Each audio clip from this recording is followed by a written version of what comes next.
When I think of this question, I am reminded of my childhood, where in this very unlikely urban space of Mumbai, we used to have an annual festival where artists would come from different parts of India. And the thing that stands out to me in my memory is an artist called Chakyar Rajan, who would perform this art form called Chakyar Kooth. Now, in this Chakyar Kooth, over a period of 3 or 4 days, he would tell a story to this huge audience of about 4,000, 5,000 people who were gathered in that open Maidan. And he would keep us mesmerized through the evening. Now, he would take a story, he would contemporize it, he would contextualize it. There would be singing, there would be drumming, there would be dancing. All of these performed by this one single person. And, in the middle, he would even parody the audience out there. So it was almost like a 360-degree storytelling event. When we look at this and when we look at Indian tradition, this is just one of the many, many rich traditions that we have. Whether we look at the Ramayana Kathas, whether we look at the Dastangoi tradition, the Katputli tradition, in Rajasthan, then Kavad, which is there in Rajasthan, Maharashtra, and so many other places, the boxes, puppetry, and such rich forms. And when we come south, you have Yakshagana, you have Bailatte, you have Kathakali, you have Katha Kalakshepam, Harikathas. So there is no dearth of places from where we can get ideas about storytelling from our tradition. Even in the weaves that our weavers put out, the Varli paintings on walls, in temple reliefs, everywhere there is storytelling. When we look at storytelling as a very, very important part of that early growing experience, there is room for us to actually imagine storytelling in a very, very rich and diverse manner. And into the storytelling is woven, tons of learning that can actually be embedded into it.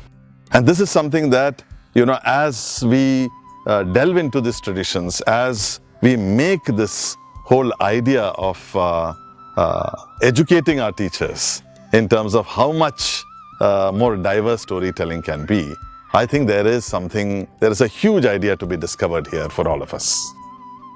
I spoke about the forms and the traditions of storytelling that we had. In the same way, we have access to such rich content when it comes to the stories themselves. We can start with the Panchatantra, Jataka, the mythology stories that we have, the folk stories that are there all around us.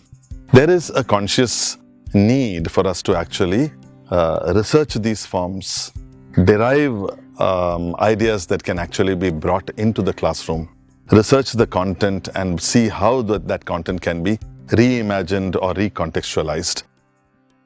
When I think about this, I remember this story that we did in Karadi Tales, and there is this very cute little song that was part of it.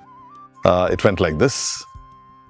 Penchilaya, Penchilaya, come listen to the Ramayana.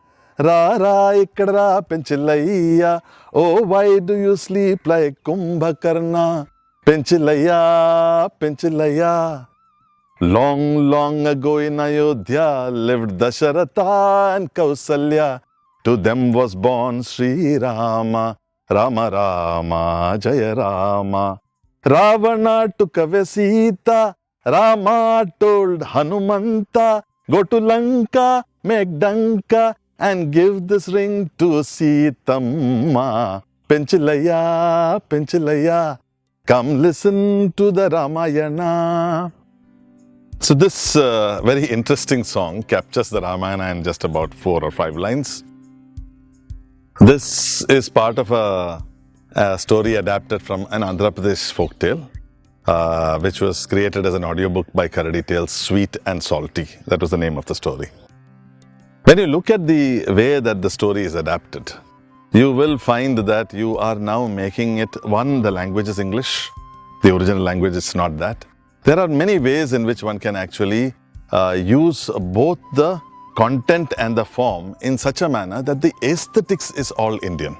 So when we take an Indian story, the art as part of that story should actually reflect the aesthetic of the story, the origins. The music should reflect those origins. The writing itself should reflect that context. This is something where we can, the story is accessible to everybody. The stories can be told by anybody, but you can always add layers of sophistication to this whole thing. It just makes that element of storytelling that much richer and that much more joyful for both the teacher as well as the student. And you can embed so many elements of our culture, our geography, our history into the storytelling experience.